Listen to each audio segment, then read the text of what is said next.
Hi guys, how are you. मैं सुल्तान अली एक बार फिर हाजिर हूँ आपकी 11th बायोलॉजी के अंदर।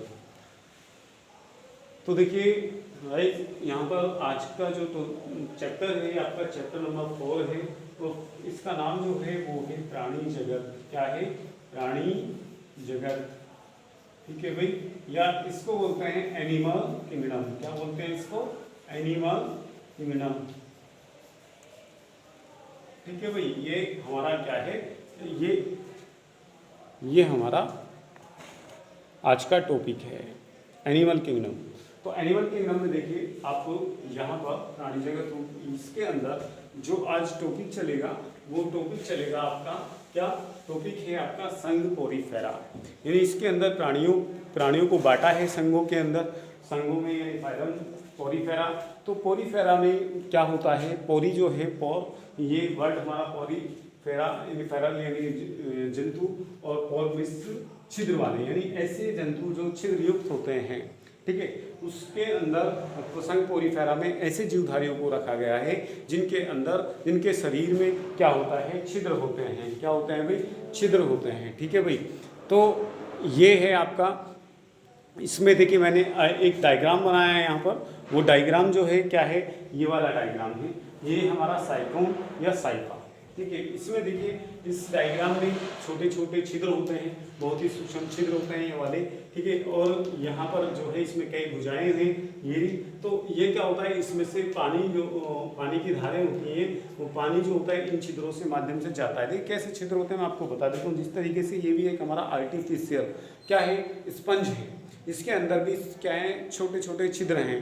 ठीक उसी तरीके से इसके अंदर भी छिद्र होते हैं। इनकी छिद्रों के माध्यम से पानी जो होता है इसके अंदर जाता है, और पानी की धार के साथ भोजन के कण भी इसके अंदर चले जाते हैं, और वो वहाँ पर अंदर जाकर के फंस जाते हैं, जिसको डाइजेशन कर लेता है, जिसको अपने अंदर ये ले लेता है, समाहित कर लेता है। और बाकी इसके यहाँ पर क्या होता है? गुहा होती है जिसमें क्या होती है? पानी बाहर के रास्ते से चला जाता है। ठीक है, ये क्या कहलाते हैं? ये छोटे छोटे छिद्र जो होते हैं हमारे, ये ऑस्टिया कहलाते हैं। क्या कहलाते हैं? ये ऑस्टिया। और जो ये क्या होती है? बड़ी गुहा, एक गुहा होती है। गुहा से इसके अंदर से जो पानी की धार जाती है जहाँ खुलती है, इसको ऑस्कुलम बोलते हैं। क्या बोलते हैं इसको? ऑस्कुलम। ठीक है भाई, तो ये था हमारा क्या, ये थी स्ट्रक्चर। तो अब बात करते हैं किसके बारे में? बात करते हैं इसके छोटे छोटे लक्षण गुणों के बारे में, यानी छोटे जो मुख्य लक्षण हैं इनके, उनके बारे में बात करते हैं। तो बात करते हैं सबसे पहले। देखिए ये कह रहा है कि भाई इसके अंदर जो होता है नंबर एक जो है वो पॉइंट है कि इन संघ के प्राणियों को सामान्यतः स्पंज कहते हैं। मैंने आपको बता दिया कि स्पंज होते हैं, जैसे साइफा है हमारा। ठीक है, सामान्यतः लवणीय एवं असंमिति होते हैं। ठीक है, यानी लवणीय यानी कि ज़्यादातर क्या होता है? लवणीय समुद्री पानी के अंदर, साल्टेड वाटर के अंदर क्या होता है? ये पाए जाते हैं। ठीक है भाई, और साथ के साथ कैसे होते हैं ये जो होते हैं असंमिति होते हैं। देखिए काट के आधार पर जीवधारियों को 3 भागों में बांटा जाता है कि वो किस एंगल से कटते हैं। तो देखिए यहाँ पर ये नंबर 1 सममिति होती है, नंबर 2 असममिति होती है, नंबर 3 द्विपार्श्व सममिति होती है। तो देखिए सममिति जो होते हैं वो ऐसे प्राणी होते हैं जिनको किसी भी अक्ष से काट दें तो क्या होगा? वो बराबर बराबर 2 भागों में कट जाएगा। ठीक है, जैसे क्या होता है? जैसे कि होता है मैं आपको समझा देता हूँ इधर की तरफ, साइफन की पल्ली तरफ। यहाँ देखिए, ठीक है, तो ये देखिए एक तो होता है, मैं चलो यही समझा देता हूँ आपको। सममिति जो होती है, सममिति वो होती है क्या? जैसे क्या होता है? स्टारफिश होती है। क्या होती है? स्टारफिश। ये स्टारफिश है। ठीक है भाई, ये भी। तो इसे जो है अगर किसी भी अक्ष से काटेंगे तो बराबर बराबर 2 भागों में बटेगा। देखिए एक अक्ष इससे यानी किसी भी एंगल से काट दें बराबर बराबर बटेगा। अगर आप इसको क्या है? इस अक्ष से काटें, इस अक्ष से इस अक्ष से, तो जब भी बराबर बराबर 2 भागों में बटेगा। अगर आप जो है इसको इस अक्ष से काटेंगे तो जब भी बराबर बराबर 2 भागों में, किसी भी एंगल से काट दें तो बीचों बीच किसी भी एंगल से काट दें तो क्या होगा? बराबर बराबर 2 भागों में कटेगा। ऐसा जीवधारी क्या कहलाता है? ऐसा जीवधारी सममिति कहलाता है। सम्मित, ठीक है, या सिमेट्रिकल। ठीक है, ऐसा असममिति प्राणी कहलाता है वो। तो इसमें जैसे क्या ये हो गया हमारा। आगे जो है यह समुद्री खीरा होता है। समुद्री खीरा होता है यहाँ पर इस तरीके से उसकी स्ट्रक्चर होती है। यहाँ पर ये समुद्री खीरा होता है। और इसको किसी भी एक्स से काट देंगे बराबर बराबर दो भागों में बढ़ जाता है। या सब्जियों में भी आप देखेंगे, सब्जियों में खीरों को बीचों बीच किसी भी एंगल से काटेंगे तो बराबर दो भागों में बांटेगा, ठीक है ना। इसी तरीके से संतरा, मौसमी, ये सब क्या होते हैं, बराबर बराबर दो भागों में कटते हैं, तो सममिति कहलाते हैं। आगे देखिए काट के ये नेक्स्ट है असममिति। तो हमारा जो ये क्या होता है क्या होता है, स्पंज जो होता है, स्पंज ये हमारा असममिति होता है। कैसा होता है, असममिति होता है, यानी इसको किसी भी काट के द्वारा बराबर बराबर दो भागों में नहीं बांट सकते हैं। तो देखिए यहाँ पर देखें आप, यहाँ देखिए ये हमारा स्पंज है। अब इसको कौन सी काट से आप काटेंगे कि बराबर बराबर हो जाए। अगर आप इस काट से काटते हैं तो ये देखिए एक हिस्से में दो भुजाएं और इसमें एक में से भी आधी भुजा, तो क्या होगी, बराबर नहीं होंगी, ठीक है। अगर आप इससे काटते हैं तो ये छोटी है, ये बड़ी भुजा है। अगर आप इस काट से काटते हैं तो ये इधर दो हो गई बड़ी, इधर छोटी में से भी आधी होगी, ठीक है। तो ये क्या हुआ, ये ऐसी काट होती है, एसिमेट्री कहलाती है, यानी कि किसी भी अक्ष के द्वारा बराबर बराबर दो भागों में नहीं बांटा जा सकता।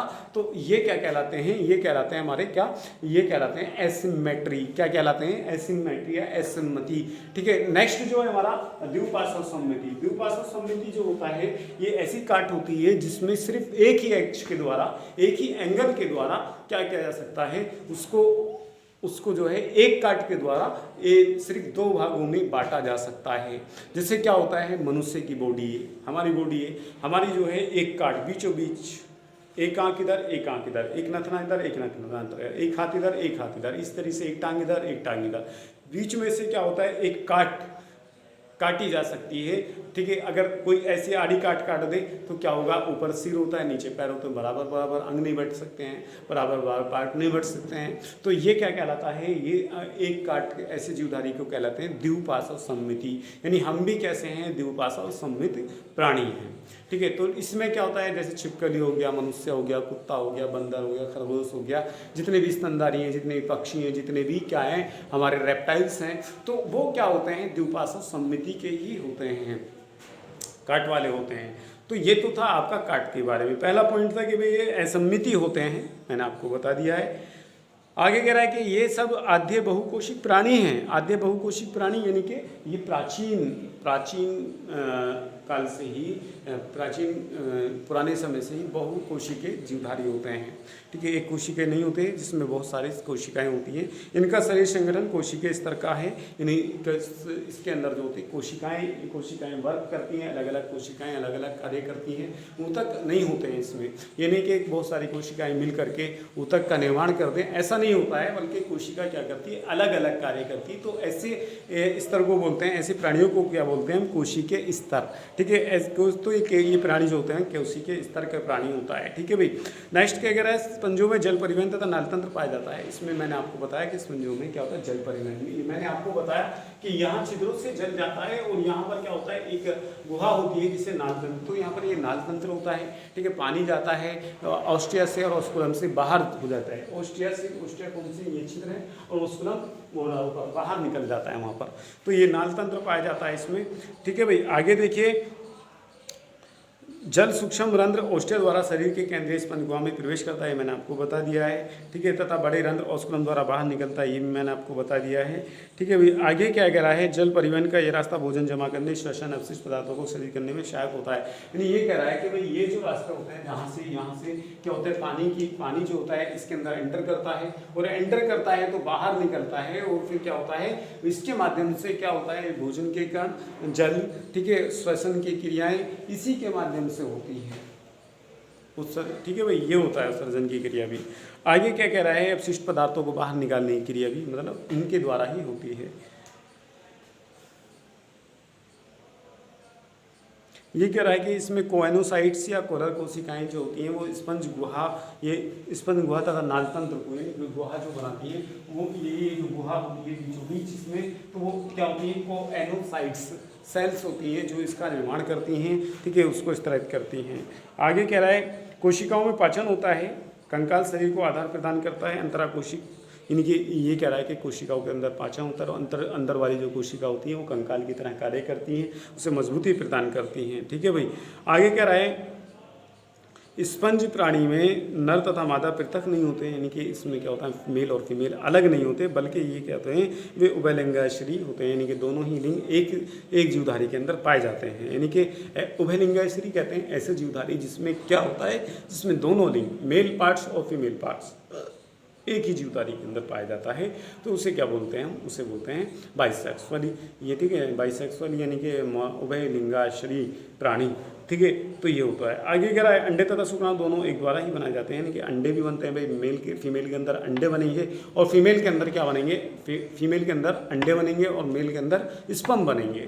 तो ये क्या होता है, दोनों एक में ही होता है। उनमें अलैंगिक जनन विखंडन द्वारा तथा लैंगिक जनन युग्मकों द्वारा होता है। देखिए जब मैंने आपको बताया कि इसके अंदर स्पर्म और अंडाणु बनते हैं, तो इसके अंदर लैंगिक जनन होता है, ठीक है, लैंगिक जनन होना है। और क्या होता है अलैंगिक जनन जो होता है, ठीक है, विखंडन, जैसे ये भुजा है छोटी, ये टूट गई यहाँ से और टूट करके क्या बना लेती है, ये टूट करके एक नया जीवधारी को जन्म दे देती है, यानी कि नया स्पंज बना लेती है। क्या कर लेती है, ये नया स्पंज बना लेती है, ठीक है भाई, ये नया स्पंज बना लेगा ये टूट करके। तो ये क्या होती है, इसके अंदर लैंगिक जनन भी पाया जाता है और अलैंगिक जनन भी पाया जाता है, ठीक है भाई। क्या पाया जाता है इसके अंदर, लैंगिक जनन भी पाया जाता है। ये देखिए यहाँ पर चित्र मैंने बनाया है आपको, यहाँ पर ओस्टिया भी है, ओस्कुलम भी है, और ये भुजा कट करके क्या कर लेती है, एक नया यहाँ से ये कट करके नया स्पंज का निर्माण कर देती है, ठीक है भाई। आगे है आपका, ये कह रहा है कि हाँ भाई उदाहरण इसके अंदर जो क्या है, उदाहरण जो है इसमें ये कह रहा है कि निषेचन आंतरिक होता है, शरीर के अंदर होता है, जिसमें वयस्क में विभिन्न आकृति की लार्वा अवस्था पाई जाती है, इसमें लार्वा स्टेज भी होती है। और ये आगे कह रहा है इसके उदाहरण जो है, साइकन है, स्पंजिला है, स्पंजिया है। तो साइकन तो आपका ये रहा, ठीक है, ये साइकन है, और इस पर यू स्पंजिया ये रहा, यू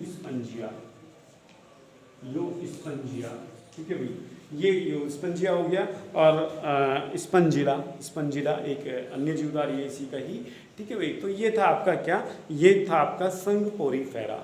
संघ पोरीफेरा के मुख्य लक्षण है, मैंने इसके डायग्राम भी आपको भेज दिए, आप बनाने की कोशिश करें, ठीक है। और साथ के साथ प्रैक्टिकल की फाइल में इसके, बल्कि आप प्रैक्टिकल की फाइल में ही इसको करें। प्रैक्टिकल की फाइल में आपको करना क्या है, ये करना है कि भाई इसको जो है, मैं इधर दिखा रहा हूँ, यहाँ पर 2 पेज हैं फाइल में, प्रैक्टिकल की फाइल में। एक तो है हमारा ये होता है हमारा ड्राइंग पेज, यहाँ पर आपको क्या है, ये स्पंज का चित्र बनाना है इस तरीके से, ठीक है, स्पंज का इस तरीके से चित्र बनाना है यहाँ पर।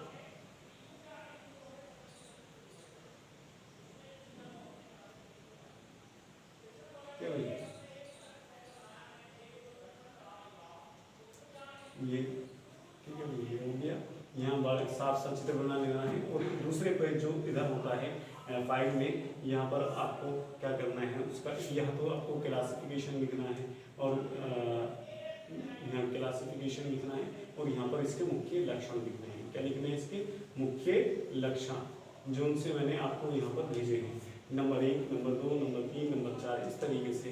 यहाँ क्या करना है, आपको वर्गीकरण करना है, ठीक है। तो ये आप कहीं से भी देख करके कर सकते हैं इसको, प्रैक्टिकल की नोटबुक में आप इसको बना लीजिए, मैं वर्गीकरण बाद में लिखवा दूंगा इसका, ठीक है। फिलहाल इतना काम कर लें आप, ठीक है भाई। ये था आज का आपका इतना वर्क, कोई बात समझ में नहीं आई तो आप मालूम कर सकते हैं, ठीक है भाई। फिर मिलते हैं इंशाल्लाह, तब तक के लिए खुदा हाफिज़।